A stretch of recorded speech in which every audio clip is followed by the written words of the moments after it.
Halo, kita masuk ke pertemuan terakhir, masih membahas manajemen pendidikan pelatihan gizi. Kemarin di pertemuan sebelumnya kita sudah membahas tentang pengkajian kebutuhan pelatihan, perumusan tujuan pelatihan, dan perencanaan pelatihan. Hari ini kita akan berdiskusi tentang bagaimana pelaksanaan pelatihan dan evaluasinya. Ini teman-teman bisa simak lagi siklus pelatihan mulai dari pengkajian kebutuhan, perumusan tujuan, perencanaan, eksekusi atau pelaksanaannya, dan evaluasinya. Ini tiga hal yang telah kita diskusikan kemarin, dan kesimpulan dari pertemuan kemarin ada di slide seperti ini, mulai dari menentukan tujuan hingga menyusun kerangka acuan untuk pelatihan yang kita rencanakan. Nah, sekarang ketika sudah ada kerangka acuan pelatihan gizi, kita akan melaksanakan apa yang telah kita rencanakan. Nah, ini ada deskripsi secara umum tentang pelaksanaan pelatihan. Pelaksanaan pelatihan itu memiliki tujuan untuk mendayagunakan dan mengorganisir semua komponen di pelatihan. Nah, komponennya apa aja?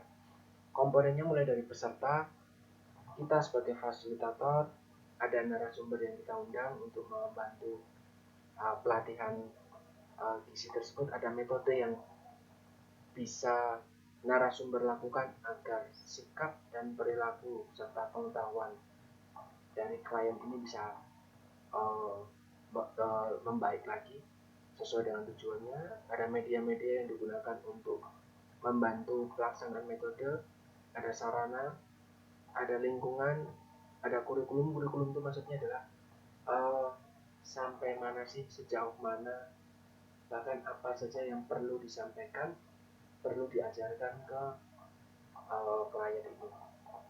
Ada materi yang diberikan. Berikutnya bagian setelah pelaksanaan adalah evaluasi untuk mencapai tujuan yang telah ditetapkan. Tahap-tahap untuk penyelenggaraan pendidikan dan pelatihan gizi ada tiga hal. Yang pertama, kita mempersiapkan teknisnya dan edukatif serta administrasi. Berikutnya pelaksanaan diklat dan evaluasi. Buat teman-teman yang kemarin beberapa kali telah tergabung di dalam kepanitiaan dengan prodi gizi, kita menyelenggarakan berbagai macam seminar dan kegiatan-kegiatan yang dilakukan terkait dies dan yang lain. Ini sebenarnya tidak jauh berbeda dengan pelaksanaan penyelenggaraan diklat. Jadi nanti teman-teman bisa bisa apa namanya review ulang, terus bisa refleksikan kemarin kira-kira yang masih belum dilakukan dengan ideal seperti apa.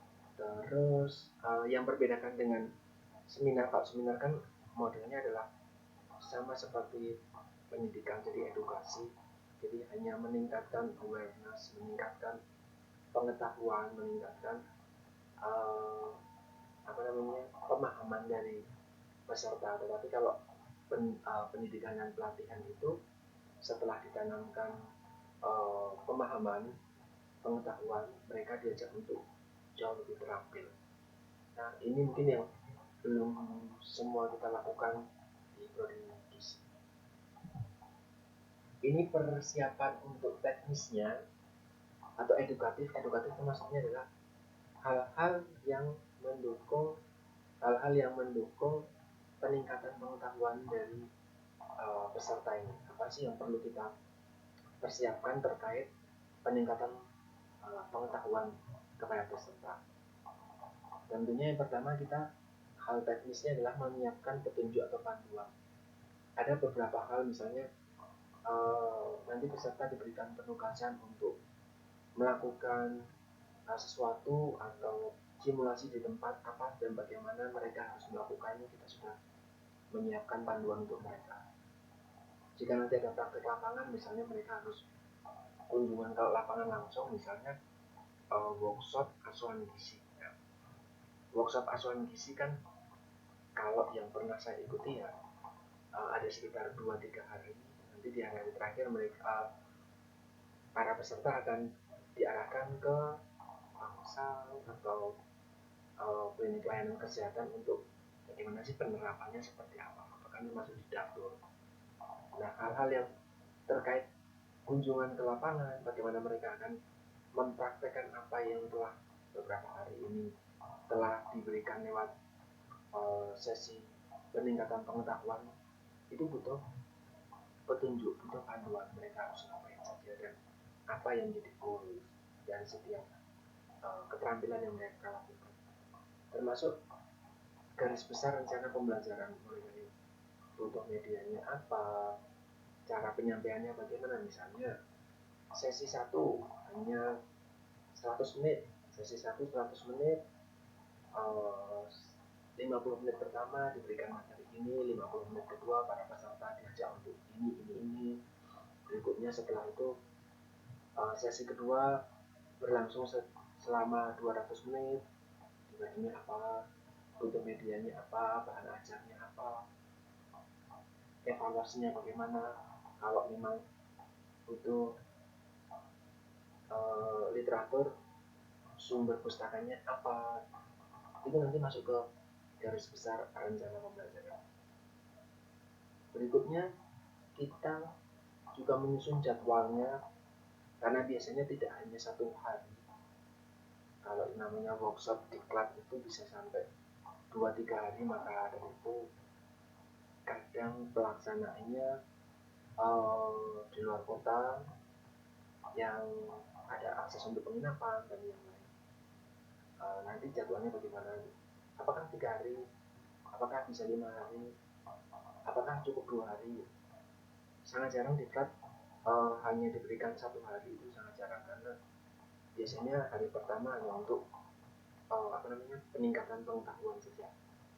Berikutnya hari kedua mereka sudah diestimasikan jauh lebih paham sesuai dengan tujuan, artinya nanti ada post test, pre-test dan post test. Berikutnya baru pengasahan keterampilan. Itu harus ada jadwalnya.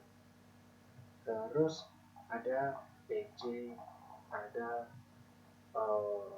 fasilitator yang bertugas di setiap sesinya. Ini mirip sekali ketika teman-teman kemarin membuat rundown deskripsi acara kerangka acuan untuk seminar.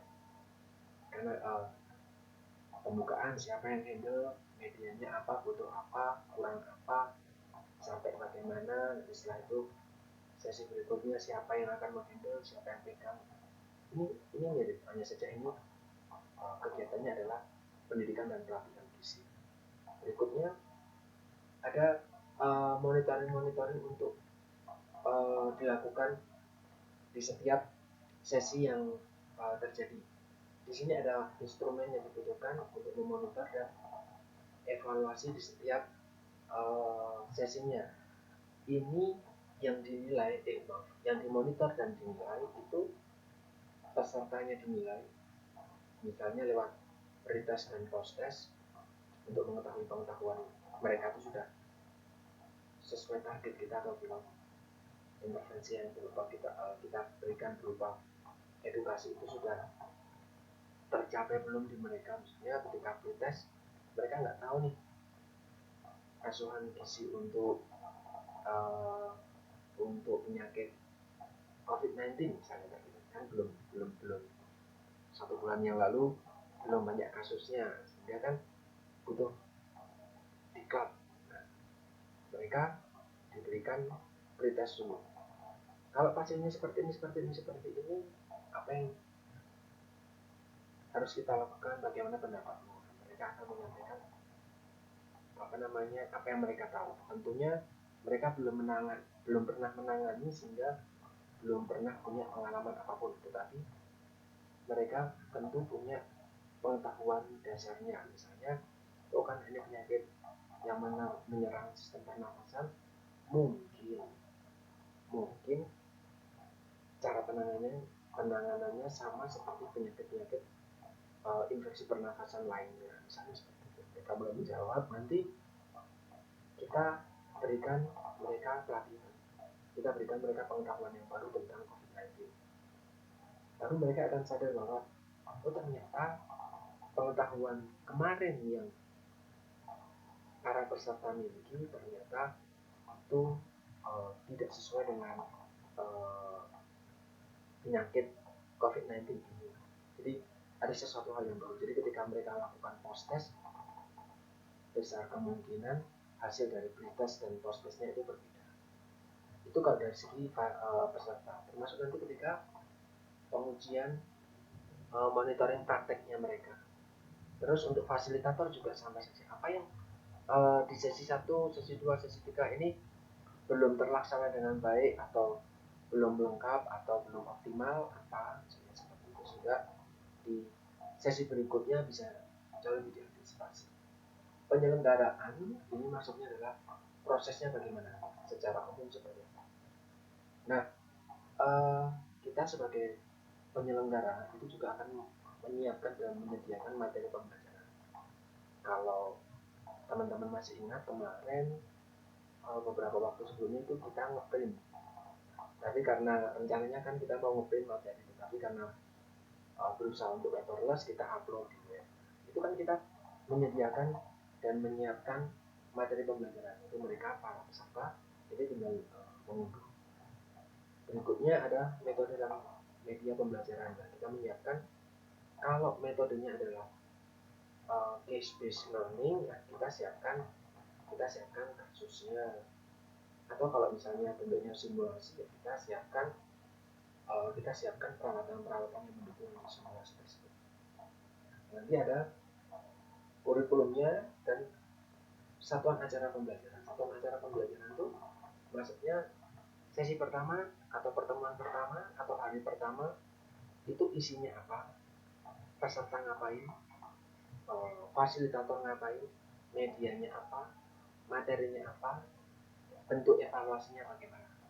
Nah, ini jadi satuan acara pembelajaran. Jadi di dalam satu hari, dalam satu sesi atau satu pertemuan itu ada detailnya lengkap di sini.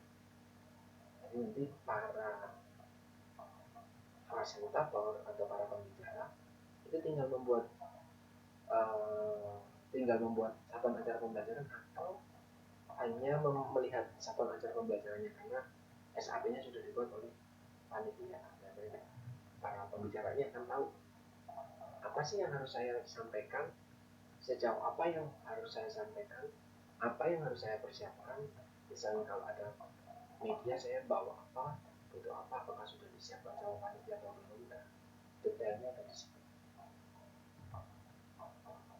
Itu tadi kalau persiapan teknis yang berhubungan dengan edukasi. Nah, persiapan berikutnya adalah persiapan administrasi. Persiapan administrasi ya sangat kelihatan banyak hal terkait dengan itu. Misalnya mulai dari pembentukan panitia itu harus ada SK, harus ada surat keputusan. Misalnya jika kita melakukan pelatihan ini sebagai program kerja dari sebuah organisasi, taruhlah himpunan mahasiswa gizi seperti itu membuat pelatihan tentang pembuatan menu untuk gizi bencana, gizi kedaruratan.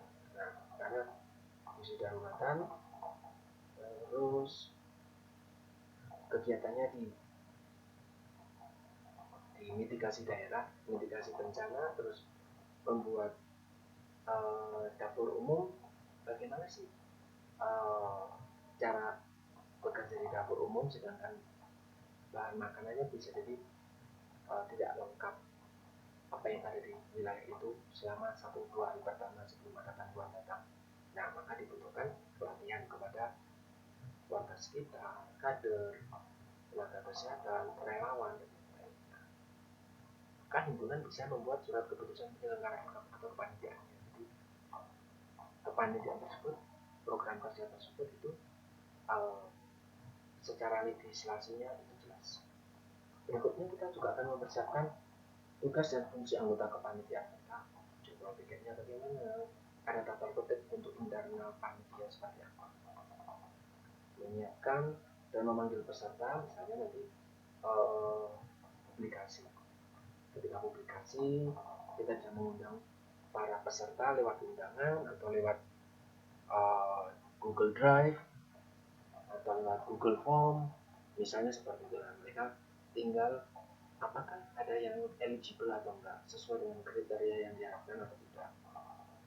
Kita hendak melakukan pelatihan tentang tanggap darurat tadi karena ada bencana gunung berapi misalnya seperti itu. Nah, target dan sasaran kita untuk dijadikan peserta di dalam pelatihan itu misalnya relawan usia muda di bawah 20 sampai 40 tahun misalnya seperti itu. Nah, maka mereka-mereka yang di bawah kriteria tersebut tentu tidak bisa ikut. Kriteria peserta ini kita sudah rencanakan sejak kemarin ketika perencanaan pelatihan. Di situ ada kriteria peserta yang eligible untuk diikutkan di dalam kepelatihan. Waktu, tempat, nanti mereka beberapa juga dipersyaratkan sudah mengikuti pelatihan apa sebelumnya, sudah tergabung di dalam organisasi apa, misal seperti itu. Jadi hal-hal yang perlu dilakukan itu jika memang mau membuat pelatihan yang baik, itu memang banyak hal yang perlu dipersiapkan. Tidak hanya sekedar kita membuka secara umum, kecuali skill pengetahuan yang kita tawarkan itu memang bisa diberikan untuk umum. Misalnya tentang asuhan gizi. Tentang asuhan gizi tentu yang bisa mendaftar ya mahasiswa gizi, ahli gizi, praktisi gizi di rumah sakit atau puskesmas. Mereka-mereka yang di luar kompetensi itu tentu tidak diharapkan sebagai peserta, karena bisa jadi pengetahuan yang akan diberikan, pelatihan yang akan diberikan, keterampilan yang akan diajarkan itu tidak sesuai dengan latar belakang pendidikan atau pekerjaan dari calon peserta tadi. Nah, biasanya seperti itu. Nah, misalnya ini terbuka untuk ahli gizi secara umum, tetapi bukan untuk para mahasiswa misalnya seperti itu. Itu ada. Bisa jadi karena apa yang disampaikan itu benar-benar praktikal. Misalnya tentang diklat tentang penanganan COVID ini. Kan yang akan menangani COVID ini adalah teman-teman tenaga medis yang sudah bekerja di rumah sakit, itu pun rumah sakit yang ditunjuk. Tidak semua rumah sakit dan tidak semua fasilitas kesehatan itu memiliki izin dan kemampuan untuk merawat pasien-pasien dengan COVID-19. Misalnya seperti itu, sehingga fokusnya untuk pelatihan hanya untuk mereka. Tidak dibuka untuk tenaga kesehatan yang lain di tempat-tempat yang lain atau bahkan ke mahasiswa. Nah, ini yang perlu kita cermati juga.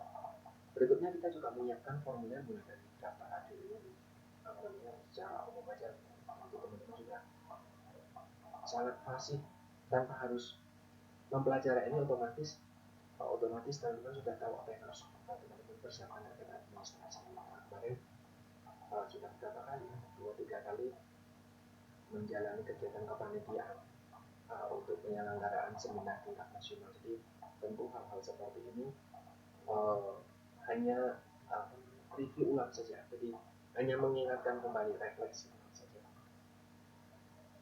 Mulai dari biodata peserta, biodata fasilitator, bahkan termasuk CV narasumber. Ini kan teman-teman sudah terbiasa akan memintanya langsung dan menyiapkan sehingga bisa ditampilkan di publikasi maupun disampaikan ketika acara televisi. Berikutnya sertifikat. Selain sertifikat ini kita membuat model sertifikatnya, layoutnya. Berikutnya barangkali karena ini terkait kepelatihan pendidikan pelatihan gizi, ada SKP yang bisa kita usulkan kepada institusi atau organisasi keprofesian yang keterampilannya ini diakui. Nah, kita tahu bahwa tidak hanya gizi saja. Misalnya tadi yang soal tanggap bencana tadi, diklat tanggap bencana gunung berapi, misalnya itu. Di situ tenaga medis dilatih, dokter dilatih, perawat dilatih, gizi dilatih, bisa jadi fisioterapi juga dilatih kalau nanti ada orang-orang dengan cedera tertentu bagaimana mereka bisa pulih. Nah, organisasi-organisasi keprofesian dari masing-masing tenaga medis ini itu berbeda-beda. Mereka membuat punya standar SKP sendiri-sendiri untuk pembuatan salah satunya untuk syarat STM. Nanti bisa jadi sertifikatnya dilengkapi dengan SKP dari ID, misalnya kalau pesertanya adalah dokter, dari IPI kalau pesertanya adalah bidan, dari BPNI kalau perawat, dari Persaki kalau IDC atau organisasi-organisasi keprofesian yang lain. Dalam satu sertifikat itu bisa macam-macam, tetapi memang kita sebagai usia hanya bisa memakai yang SKP yang dari Persaki saja, meskipun di sertifikat tersebut terlampir SKP dari ID misalnya seperti itu. Berikutnya ketika itu sudah kita siapkan, kita akan mengirimkan surat permohonan. Biasanya kita mengirimkan surat permohonan kepada narasumber atau fasilitator bagaimana apakah bersedia untuk mengikuti kegiatan ini sebagai narasumber. Jadi apa sih yang akan disampaikan, tornya biasanya kita ngasih mereka term of reference. Ini kegiatan tentang apa sih, saya harus ngapain, kapan, dimana, ngasih apa, pentingnya apa. Tapi kita juga menyiapkan penggunaan tempat. Kalau peserta menginap, karena memang seperti saya tadi sampaikan, kegiatan seperti ini tuh bisa jadi lebih dari 2 hari. Saya pernah mengikuti pelatihan di klub untuk Kesdas 2013. Kesdas 2013 itu kan saya jadi enumeratornya, itu di klub dulu. Bagaimana cara menjadi enumerator yang baik, bagaimana cara menggali data, bagaimana cara bertanya, tahu dimana kalau ini tuh potensial untuk bias, bagaimana untuk mengurangi bias, mencegah bias. Banyak sekali pelatihan-pelatihan keterampilan dan kompetensi yang disampaikan itu. Waktu itu saya menjalani kegiatan itu 2 minggu full, 14 hari full di Kaliurang bersama ratusan orang lain di Riskesdas untuk yang di Provinsi Yogyakarta. Ini kegiatannya sampai selama itu karena apa? Setiap pertemuan itu tadi diberikan edukasinya dulu, jadi dia tahu aku melakukan ini itu rasionalnya itu apa, alasan logis di belakangnya itu diberikan edukasi ulang. Barangkali hal yang diberikan itu hal-hal yang kita sudah tahu, hanya saja di situ kita mungkin lupa, kita mungkin tidak terlibat. Nah, itu disegarkan ulang, atau bahkan untuk orang-orang yang sama sekali nggak ngerti, kemudian ditambahkan lagi pengetahuan baru.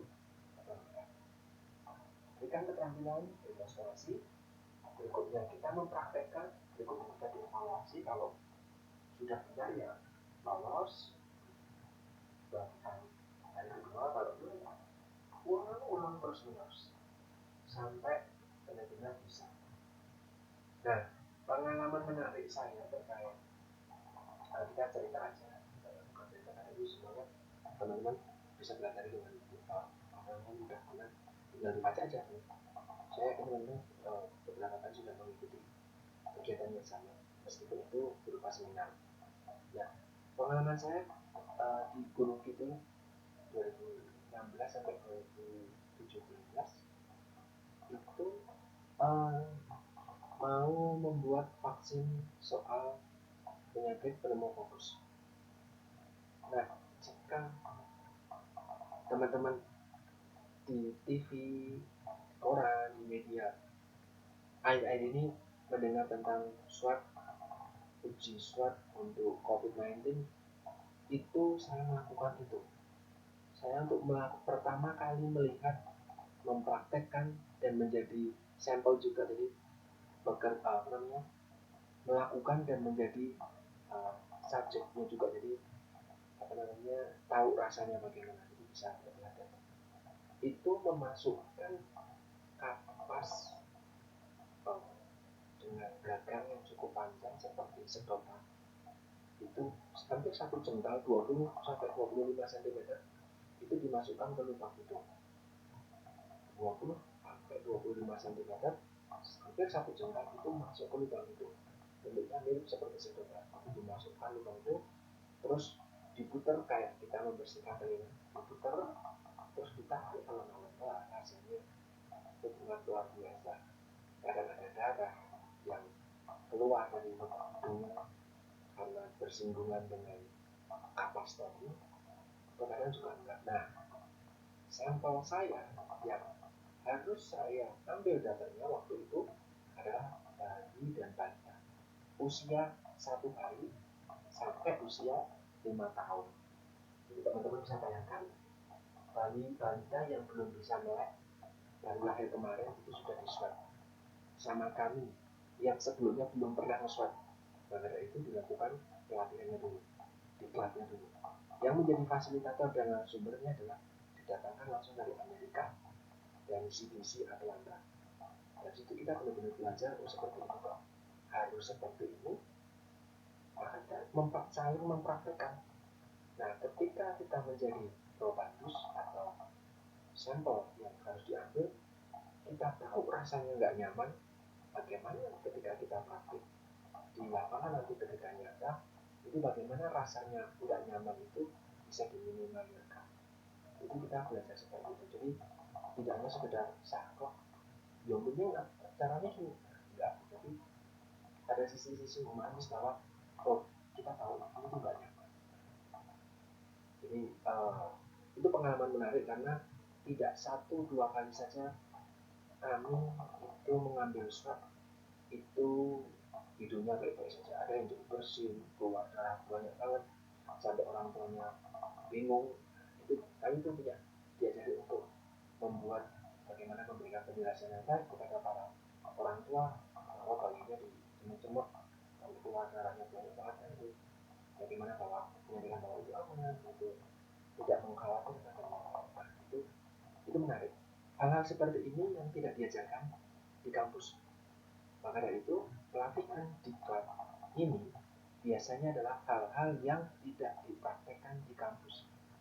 Teman-teman sebagai tenaga kesehatan itu harus mencari sendiri. Ketika ada peluang pelatihan, ikut. Jika itu memang terkait sama pekerjaan teman-teman atau kompetensi yang harus teman-teman upgrade setiap saat. Sebagai ahli gizi, meskipun sudah tahu kelompok tentang asuhan gizi, bukan berarti tidak mengikuti pelatihan lagi, kan harus diupdate terus-menerus. Juga teman-teman, saya sampai hari ini tidak mengekang teman-teman harus menjadi ahli gizi dulu. Tidak. Teman-teman bisa jadi di apapun, termasuk di LSM-LSM dari dalam dan luar negeri, NGO dan government organisasi. Banyak banget di Indonesia, meskipun memang rata-rata di luar Jawa, karena permasalahan gizi di luar Jawa luar biasa. Nah, hal-hal di luar kompetensi yang diajarkan di kampus itu teman-teman juga harus paham. Padahal ya, jadi itu ada kaitan sama gizi. Seperti tadi ketika saya melakukan swab anak-anak bayi balita, itu bukan kompetensi gizi, sama sekali bukan kompetensi gizi. Kompetensi perawat, sepertinya bukan juga, karena tidak semua perawat bisa. Tidak semua perawat bisa dan punya sertifikasi untuk melakukan swab. Meskipun di rumah sakit itu pasti ada swab. Ini tadi tentang penginapan, terus prakteknya bagaimana dan caranya apa yang dilakukan, ada perlu diperlukan sama. Nah, teman-teman bisa simak lagi di slide tentang penyediaan perlengkapan diklat mulai dari alat tulis kantor, garis stick, pensil dan lain-lain yang dibutuhkan. Itu harapannya peserta tidak membawa sendiri, kecuali teman-teman memang menyampaikan kepada peserta untuk membawa ATK sendiri dari rumah. Tapi biasanya pelatihan karena lebih dari 1 hari ya kita menyiapkan apa sih perlengkapan yang diperlukan oleh para peserta.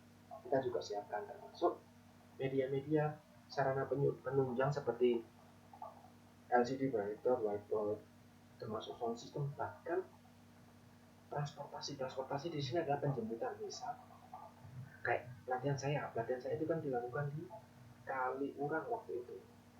Di Kaliurang itu transportasinya buat teman-teman yang dari jauh itu memang agak sedikit susah, tidak ada transportasi umum yang menuju langsung ke tempat tersebut. Maka ada transportasi yang dipersiapkan mulai dari bis penjemputan, mobil yang dijemput, misalnya seperti itu. Atau kalau para peserta memang bisa naik motor sendiri ke arah situ, ya nanti ada biaya pengganti transport, misalnya seperti itu. Ada spanduk untuk promosi, bisa dibuat di pinggir jalan untuk mempromosikan kegiatan ini, banner untuk di lokasi, untuk di dalam ruangan atau di tempat penginapannya, ada bannernya sehingga untuk identitas itu perlu dipersiapkan. Teman-teman juga pasti familiar dengan semuanya, uang belajarnya bagaimana, bahkan termasuk sarana olahraga. Kenapa? Karena tidak semua tidak pelatihan ini tidak dijalankan hanya 1 hari, biasanya sampai beberapa hari, karena pagi hari itu ada sesi untuk senam bersama. Nah, butuh alat apa sih? Misalnya butuh lapangan, butuh sound system sederhana, bisa jadi musik untuk mengiringi olahraga, termasuk outbound biasanya ada di hari terakhir sebagai ajang refreshing. Saya juga waktu itu outbound di Kaliurang karena hampir 14 hari berkutat di dalam ruangan terus menerus, praktek tanya, praktek enumerator, praktek menggali data. Ini luar biasa menjemukan, sehingga ada sesi outbound di akhir-akhir pertemuan untuk merilekskan.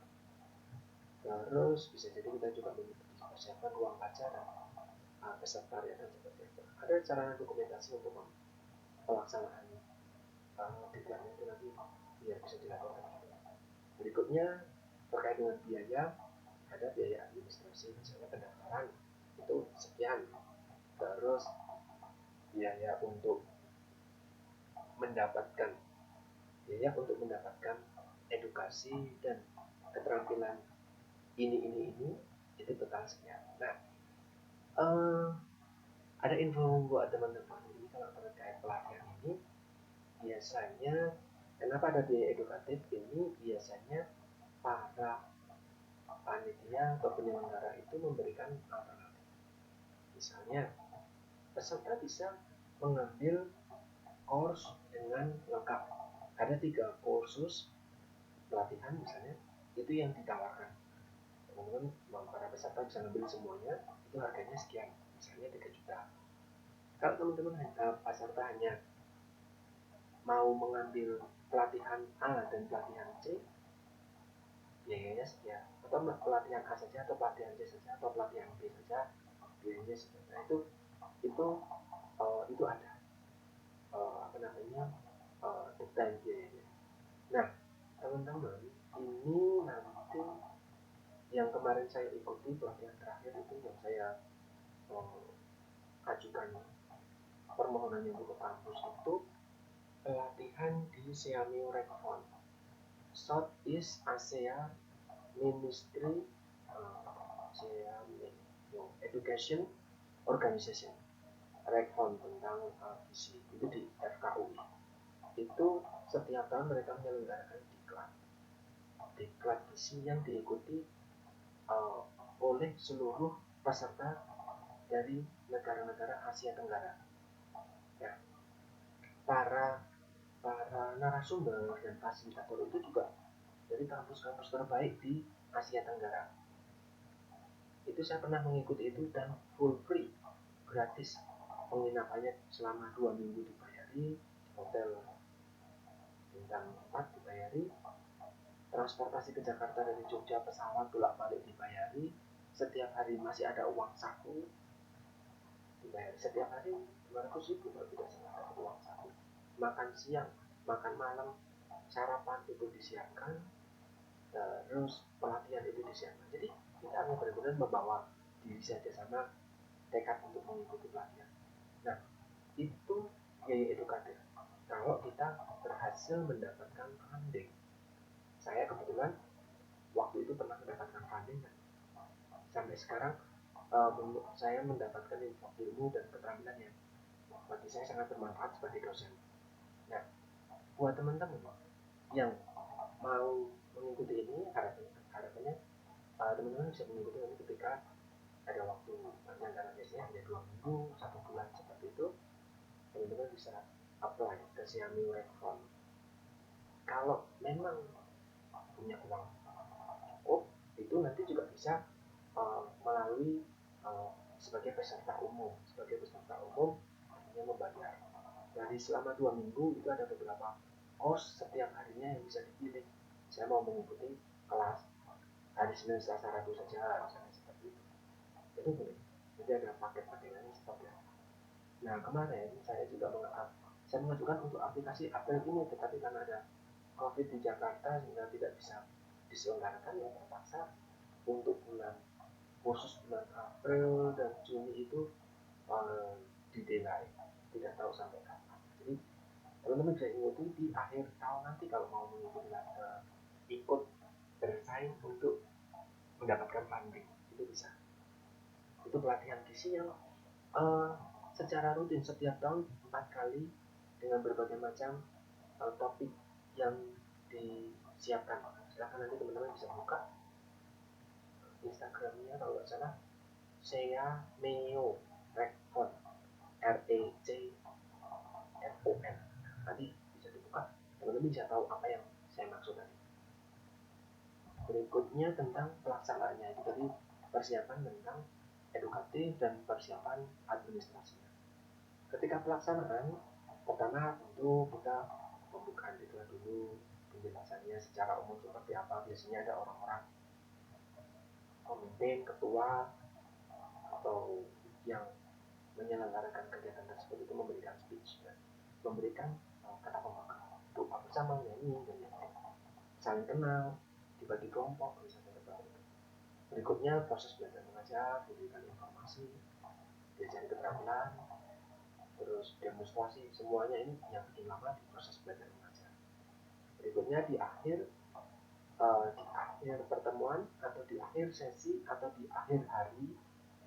Jadi tidak hanya selalu benar-benar di akhir, bukan, tetapi bisa saja evaluasi itu dilakukan di akhir pertemuan, di akhir hari. Jadi setiap hari itu punya target yang harus tercapai dan ada evaluasi setiap hari, ada evaluasi harian, ada evaluasi per sesi.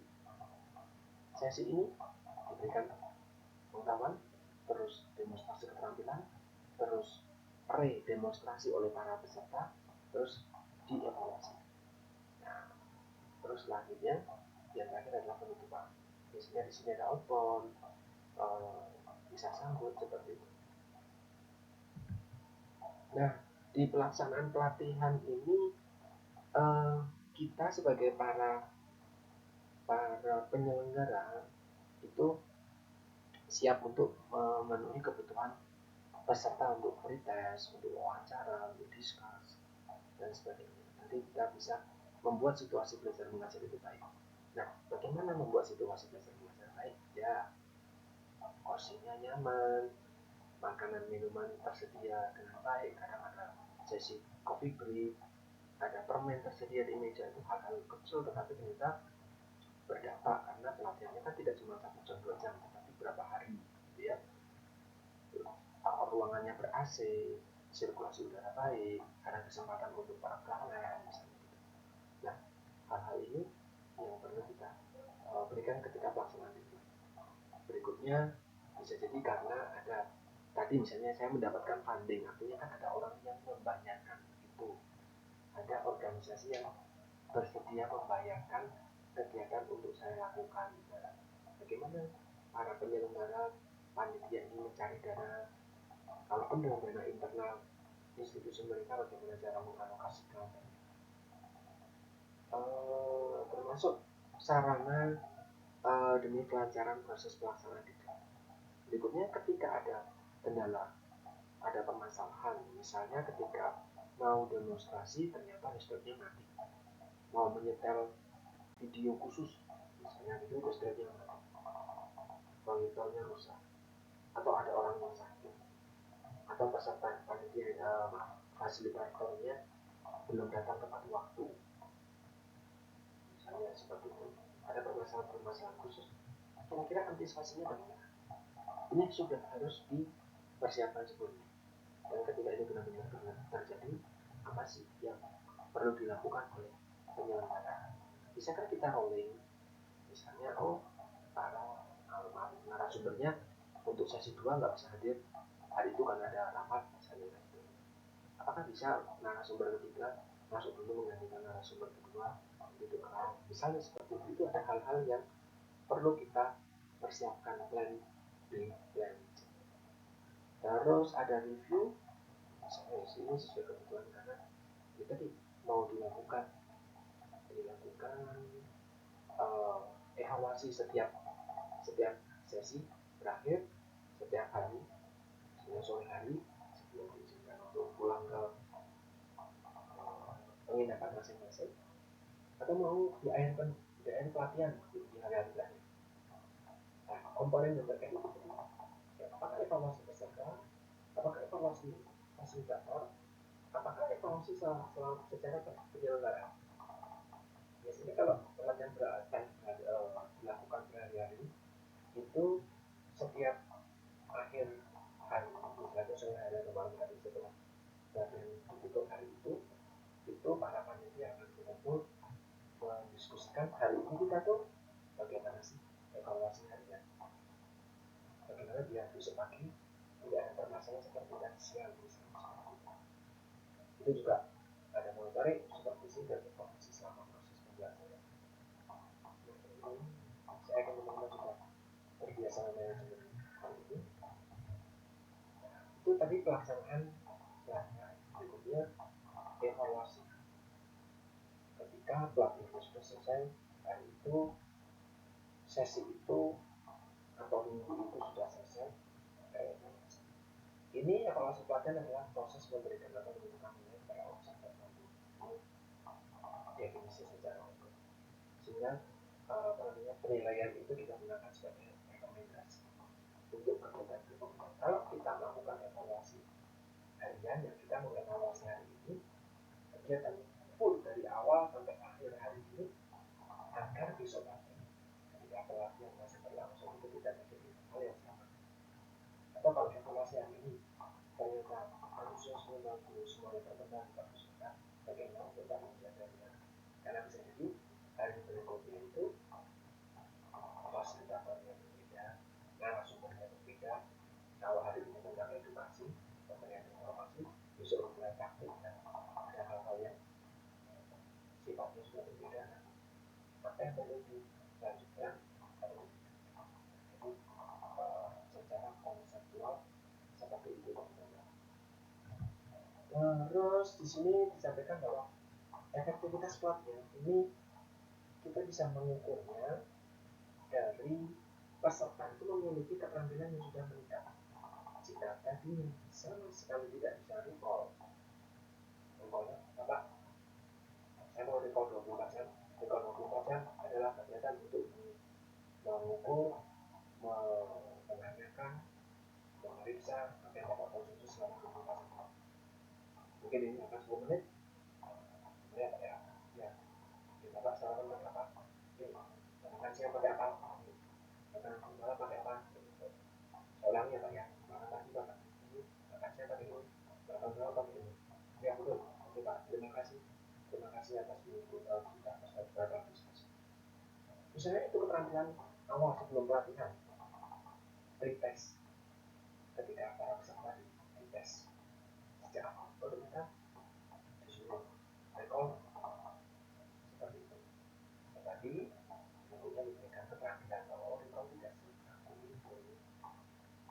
hubungan yang baik agar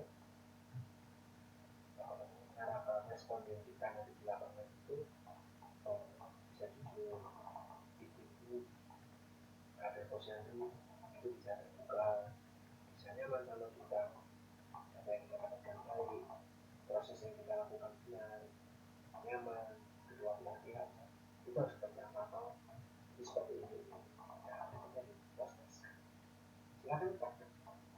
Nah, otomatis harusnya sudah berubah karena sudah mendapatkan informasi dari pelatihan tadi. Selamat pagi Bapak, nama saya adalah misalnya nama saya adalah Bayu, saya dari Sudut Pandang AP. Hari ini saya mewakili Dinas Kesehatan Kota Yogyakarta untuk melakukan survei di wilayah ini terkait kegiatan kegiatan ini. Saya mohon bantuan Bapak untuk membantu kami. Ada sekitar 10 menit mungkin saya akan bertanya-tanya tentang pengalaman Bapak. Jadi Bapak bisa menyampaikan tentang apa saja yang Bapak konsumsi selama 1 hari terakhir Pak. Jangan tanya, silakan Bapak bisa dengan jujur. Bapak makan apa, minum apa, ngemil apa, tidak hanya pagi hari, tetapi di setiap waktu. Silakan apabila ada pertanyaan Bapak bisa menjawab. Begitu Pak, ada yang perlu ditanyakan? Oh tidak, oh baik Pak, kalau tidak ada kita bisa mulai. Ketika Bapak bangun pagi jam berapa ya Pak ya? Oh saya bangun paginya jam 4 harus sholat subuh udah. Maka setelah sholat subuh, bangun sholat subuh itu Bapak mengonsumsi sesuatu, minum sesuatu mungkin. Oh iya saya minum air putih, oh iya. Tapi air putih berapa? 1 gelas ya. Oke, 1 gelas. Setelah air putih, Bapak apa yang kita lakukan? Apakah berangkat itu kemudian sholat atau mungkin mengambil dulu? Sholat, setelah sholat beraktivitas, baru sarapannya jam berapa Pak? Oh jam 6 sebelum berangkat ke kantor. Tadi pagi sarapannya pakai apa? Pakai ini. Itu keterampilan yang mutlak harus dipelajari dan dipraktekkan. Tidak hanya sekedar membaca kotaknya saja. Langkah pertama menyampaikan salam pembuka. Langkah kedua menyampaikan tujuan kegiatan. Langkah ketiga menyampaikan nama, identitas, soal, beberapa pertanyaan. Maka keempat mencatat. Kalau tak itu tanpa ada kesempatan kalian untuk dilatih, kalian untuk menunjukkan performanya, hasilnya takut. Ketika pelatihan bisa membuat kalian jauh lebih baik sesuai dengan tujuan yang diharapkan dari pelatihan itu, maka pelatihan tersebut tidak bisa dikatakan. Kalau ternyata belum, belum efektif. Kok bisa? Kan pelatihannya beberapa hari. Apa iya setiap hari itu tidak dilakukan evaluasi sampai baru ketahuan kurangnya itu justru di terakhir. Misalnya pengetahuan, ada pengetahuan keahlian para peserta ini itu benar. Nah, pelatihan visi yang efektif dan sukses ini akan membentuk pandangan cara berpikir klien itu. Kalau kalian perhatikan kesehatan ya sesuai dengan anjuran kesehatan yang tadinya klien peserta itu menganggap bahwa saya masih sama telur saja sudah cukup, makan siang masih sama sayur saja sudah cukup. Kita memberikan informasi tentang pentingnya pola makan yang baik, bervariasi dan sekitar khususnya terhadap konsumen. Katanya ketika pelatihan berlangsung terus selesai, peserta memiliki mindset yang baru bahwa ternyata selama ini saya pola makannya tidak baik, kurang sesuai. Ternyata yang baik seperti itu. Oke, maka saya akan memberikan informasi ini, meneruskan informasi ini ke masyarakat di sekitar saya karena saya adalah ahli posyandu. Bisa seperti itu. Nah, kenapa? Karena peserta kita nggak bisa jadi kader posyandu. Kita tidak bisa melakukan pelatihan dengan peserta yang banyak karena pelatihannya gratis. Mana kalau kita bertanya, kalau tidak salah di slide bertanya bagaimana kalau peserta itu cuma sekedar ikut-ikut aja daripada panitianya pernah ngomong berarti saya gitu takut ini oh nambah RW itu bisa terjadi kalau pesertanya adalah orang-orang yang tidak punya andil langsung terkait dengan kesehatan. Kalau peserta kita adalah khusus misalnya ini jadi untuk lingkungan kesehatan atau sesuatu yang aktif dan yang terdaftar puskesmas lingkup kerja puskesmas gitu. Misalnya kalau di sini ini di Primulu itu puskesmas ini termasuk ke lingkup kerjanya puskesmas Depok. Maka kadernya juga itu kita melatih kader yang akan meneruskan informasi ini secara berkelanjutan setiap bulan ke arah divisi. Jadi bukan kita yang memberikan duit. Karena kalau kita mau memberikan duit itu berapa banyak? Apakah uang kita cukup? Apakah dana kita cukup? Apakah keuangannya cukup? Apakah bisa berkelanjutan? Itu kadang yang dilatih itu hanya persen-persen perwakilan. Dan kalau perwakilan itu hanya kadernya. Jadi biar bosnya itu kader inilah yang akan melanjutkan informasi ini kepada para divisi. Nah, di sini disampaikan tentang pengendalian mutu pelatihan. Nah, harus melakukan perubahan kebiasaan klien dalam hal komitmen dan bertanggung jawab setelah melakukan pelatihan. Setelah dilatih, tidak cuma karena ini gratis ya, tetapi karena sudah melakukan pelatihan ilmu dan keterampilan yang sudah dilatih, ya itu dijaga untuk tetap diikuti setelah pelatihan ini setelah pulang menjalankan materi sudah dilakukan bisa menyiapkan MPAC ketika pelatihan, maka setelah pulang yang melakukan apa yang dilatih itu tidak kembali lagi menyiapkan formula misalnya seperti itu. Jadi untuk pelatihan ini bisa jadi kita bisa follow up sebagai penyelenggara bisa follow up atau melakukan pelatihan jilid 2. Pelatihan jilid 2 tentunya sudah upgraded dari jilid 1. Ketika jilid 2 harapannya peserta ikut adalah para peserta yang telah mengikuti pelatihan jilid 1 tahun sekian, jadi selama harapannya bla bla bla sama seperti itu. Maka ketika mereka datang untuk mengikuti pelatihan jilid 2 kita cek lagi apakah itu benar nih dulu yang jilid 1 itu sudah kapan sudah benar-benar terakhir rencana dan belum jangan-jangan tidak dilakukan lagi. Nah, seperti itu pengendalian mutu dan jadwal tidak bisa pelatihan berkelanjutan seperti itu periodikal. Bisa jadi kan tahun ini sama tahun besok kadernya berbeda, otomatis kader yang baru belum dapat pelatihan, maka ada pelatihan yang terus menerus. Buat kader lama ya ini kader. Sedang kader-kader baru kadernya lama terus ibu-ibu sudah kader yang jadi kader itu terus pulang. Ya tidak apa-apa. Apakah ada masalah? Bisa jadi orang anak itu nggak mau jadi kader. Jadi pelatihan dan inovasi. Nah, itu banyak hal yang bisa kita lakukan untuk masyarakat terkait pasif. Di sini saya mengajak teman-teman mempelajari apa yang terjadi di lingkungan sekitar kita. Di hasil laporan hasil pelaksanaan program gizi di wilayah DIY ini 2019 diketahui bahwa masih ada permasalahan-permasalahan seperti kurang energi protein pada balita, kurang energi kronis pada wanita usia subur, ada kekurangan vitamin A, ada anemia gizi di anak sekolah ada, tidak ada di para pekerja khususnya wanita itu ada masalah gangguan akibat kekurangan video dan ada obesitas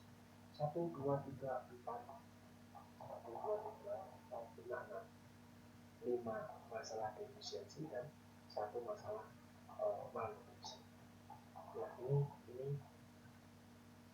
ini masih dijumpai. Nah ternyata kita nggak tahu sebenarnya apa sih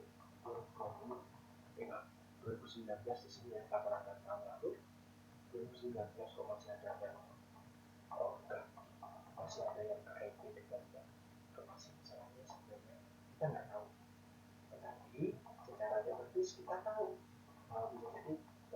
masyarakat itu memang baik, dan masyarakat tidak menerapkan pedoman gizi bahwa mereka bisa berpatokan makan itu juga boleh konsep masih kurang, ada pasien yang sempurnanya aja yang kasih susu misalnya kayak gitu ya, itu masih ada yang berpendapat seperti itu masih ada di lapangan masyarakat. Nah, kegiatan kita bisa melakukan kegiatan terkait profesi visi di masyarakat ini di posyandu balita, di posyandu lansia kita ikut, karena bisa jadi sasaran kita adalah lansia dengan permasalahan. Ada misalnya kalau di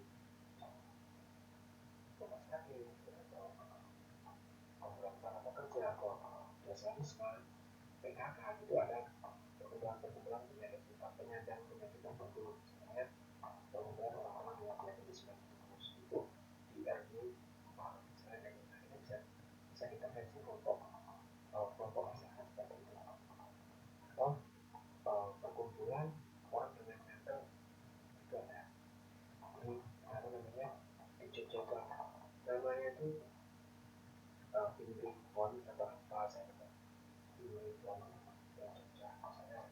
Nah, itu isinya adalah orang-orang yang penyandang kanker dan orang-orang yang concern terhadap kanker, tidak hanya ahli sih, tidak hanya dokter atau siapapun, orang-orang yang dulu itu saya menderita kanker sampai meninggal, maka saya merasa saya mengabdikan diri saya pada orang sisi. Nah, biasa orang-orang sehat itu bergabung dengan kumpulan seperti itu. Nah, kalau kita mau melihat bahwa angka kejadian kanker di Yogyakarta misalnya itu semakin lama semakin banyak, maka kita bisa melakukan intervensi kepada mereka yang memang sudah punya kanker, yang konsep kanker, itu melalui perkumpulan-perkumpulan seperti itu. Harapannya nanti mereka menjadi edukator kepada masyarakat. Mereka akan memberikan informasi kesehatan ke keluarganya, ke tetangga di samping kamu, agar jangan sampai kanker. Atau kalau memang kena kanker, apa yang harus dilakukan agar hidup tetap berkualitas dan tetap sehat. Ini hal-hal yang perlu diajarkan berantai. Kita tidak mungkin memberikan secara umum dengan edukasi iklan di umum di TV, orang jangan lupa makan buah dan sayur setiap hari 400 gram, misalnya seperti itu ya. Orang akan bilang kalau ini tapi kalau kita menggunakan PNL orang sendiri, tetangga sendiri, keluarga sendiri ini ya. Nah, untuk kejadian seperti ini 1, 2, 3, 4, 5, sasarannya sudah tahu, terus penyebabnya kira-kira sudah bisa ditentukan karena kelemahan tidak baik dan tidak perlu sisi yang tidak dilakukan. Untuk kegiatan itu intervensi itu seperti apa yang bisa dilakukan. Ini yang teman-teman bisa kaji, apakah hanya misalnya tentang anemia besi-besi pada anak sekolah, masalahnya itu di pemulung misalnya, terus ada dasar wisma yang dijadikan juga sasaran untuk bertemu PKK misalnya seperti itu. Terus kita apa ya? Kita memberikan apa? Pelatihan apa? Apakah hanya memberitahu bahwa itu karena ibu itu kena anemia, makanya prestasi belajarnya menurun, tidak bisa konsentrasi dengan baik, gampang ngantuk, cepat lelah, mudah sakit. Itu harus makan sehat anaknya, disiapkan itu. Misalnya seperti itu nanti jadinya edukasi, bukan pelatihan. Pelatihan itu saya tidak tahu. Kalau saya siapkan apa untuk anak saya? Saya cuma punya ini, saya dari golongan orang nggak mampu, maka saya bisa ngasih apa? Pelatihan. Oh, ternyata ada orang kaya yang anaknya juga anemia, tentunya berbeda. Intervensinya apa namanya, metodenya juga berbeda-beda. Kalau tadi disesuaikan dengan apa yang bisa dipenuhi oleh keluarga orang kaya, ya untuk ya bisa tahu apa yang bisa mereka berikan untuk mendukung anak, bisa seperti itu. Pelatihannya seperti apa metodenya seperti apa, caranya seperti apa, materinya apa, siapa narasumbernya, yang perlu kita kaji.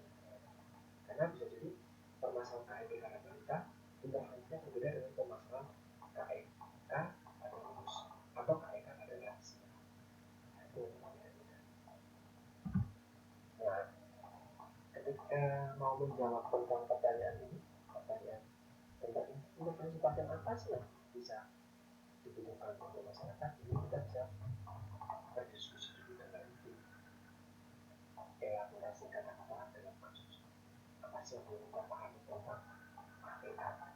Ya, kok bisa orang bisa APA? Kita pahami dulu, brainstorming dulu dengan tim. Kemudian kita cari kebenaran. Apa betul orang di lingkungan itu banyak yang KPA? Bisa jadi KPA itu penting, tapi ternyata nggak ada penderitanya di sini, atau penderitanya cuma satu. Kita kumpulkan dari data sosioekonomi, dari pekerja, dan lain-lain. Jadi responden berikan rata-ratanya, berapa usia rata-ratanya, tulis kali, berkomunikasi, bahkan termasuk bagaimana pelamar. Nah ini kan kita keterampilan ini kita turun penelitian pendahuluan, istilahnya dia survei pendahuluan, itu kita kumpulkan. Berikutnya kita olah datanya, terus kita analisis. Ternyata sebagian besar ada remaja di dusun Ulum itu menderita anemia karena HB-nya ketika diuji rata-rata sekian, misalnya seperti itu. Terus data identifikasi masalah apa saja sih masalah ini, silakan teman-teman di bagian terakhir di sini review ya di pertama-tama apa sih yang disebut dengan identifikasi masalah, apa sih yang disebut dengan tujuan intervensi, seperti itu. Learning outcome itu maksudnya adalah hari itu, hari pertama peserta akan mendapatkan pelatihan ini, keterampilan ini, mengetahui edukasi ini. Maka harapannya setelah mengikuti ini, peserta jadi lebih bagus atau kompetensinya itu. Nah itu sudah terlihat. Masuk learning outcome di pertemuan berikutnya. So, para peserta akan memberikan materi tentang ini. Maka harapannya ketika peserta sudah mendapatkan materi tentang itu, yang apa yang kita sudah tahu. Misalnya seperti itu. Ada kasus lagi, kalian sebagai tenaga profesi gizi diberi tugas untuk meningkatkan status gizi di masyarakat yang menderita masalah gizi. Apa masalah gizinya? Kita tahu, kita langsung ke lapangan. Masalah gizi yang boleh dicoba nanti di slide sebelumnya. KPA, KE, KKEB, progres, anemia, terus sasaran kita adalah melalui kegiatan pelatihan gizi di masyarakat. Sasaran kita adalah harus untuk selesaikan informasi di lain tersebut. Kalian sebagai tenaga kesehatan bekerja di dinas atau puskesmas itu sudah dikasih anggaran untuk akomodasi, untuk melakukan kesana, untuk menyelenggarakan kegiatan, untuk konsumsi, untuk sewa alat dan sarana, bahkan termasuk honor dan waktunya hanya sehari misalnya seperti itu. Karena kalau masyarakat kadang kalau sudah beberapa hari keluarganya nanti ketinggalan, nggak urus misalnya. Rencana program itu seperti apa yang akan teman-teman buat? Nanti silahkan ini kita diskusikan terbuka di grup WhatsApp kita, supaya kita bisa brainstorming nanti. Itu kalau kondisi seperti ini real tapi kalau bekerja di masyarakat seperti ini lahan bekerja katanya mau berupa pelatihan, masih baru lagi kelas pelatihan atau program kerja seperti apa yang kegiatannya mau seperti apa, gimana, temanya apa, misalnya gitu ya. Jadi silakan kita bisa berdiskusi secara terbuka dan diskusi. Jadi jika teman-teman kemarin sudah terbiasa untuk membuat seminar, kita berencana ke depan ketika teman-teman bekerja itu teman-teman akan membuat kegiatan pelatihan gizi. Itu nanti bahan diskusinya seperti ini, nanti silakan teman-teman bisa simak. Nanti tadi sudah sempat saya sampaikan secara hafal. Terus ini bisa saya sampaikan untuk pertemuan hari ini. Terima kasih untuk 7 pertemuan daring yang kita lakukan. Semoga informasi yang diberikan lewat media seperti ini bisa membantu teman-teman di dalam peningkatan pengetahuan, peningkatan sikap, peningkatan keterampilan dari teman-teman di bidang pendidikan. memberikan konsultasi gizi atau edukasi gizi kepada pelatihan presiden pemberian gizi. Demikian dari saya, terima kasih sekali, sampai